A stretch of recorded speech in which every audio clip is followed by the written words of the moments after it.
Hola, soy Jennifer Rivas, conocida dentro de la escena hip hop como Queen. Soy de El Salvador y formo parte del colectivo Hip Hop Femenino El Salvador. H Femenino El Salvador. Soy Yesenia Martínez. En la cultura hip hop soy conocida como Jelly Mike.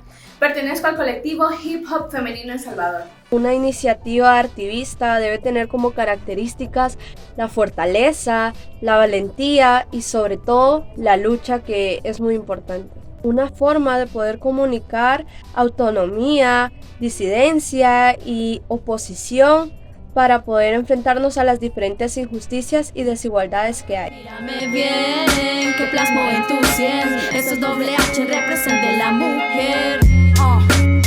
El doble H femenino El Salvador. Por ejemplo, en la cultura hip hop la mayoría de seguidores son jóvenes que vivimos casi los mismos abusos de autoridades, la misma falta de desempleo, la misma falta de oportunidades. Y es por medio del arte es que nos hacemos escuchar.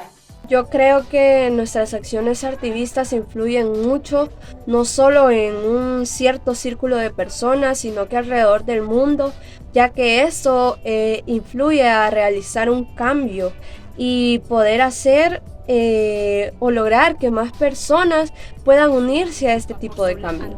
El problema no es la noche, son los machos de mierda, ¿verdad? Duele la realidad, ver cómo las cifras de muertas aumentan más. En la actualidad tenemos la ventaja de tener las redes sociales, lo cual es una perfecta herramienta de difusión. Nosotros sacamos provecho de ello, subimos nuestros videos, nuestras canciones y sentimos que es una herramienta que está muy al alcance de todos para poder llevar el mensaje que nosotros queremos. No puedes tocar mi cuerpo si yo no lo permito. Queremos vivir libres sin acoso en las calles, pero sabemos lo que sucede, ese es el detalle. No podemos confiar ni en la policía, aquí no hay justicia, es nuestro día a día. En verdad eso nos ayuda mucho, ya que las redes sociales son muy virales y las ve todo tipo de personas, entonces pues logramos llegar a mucha gente así.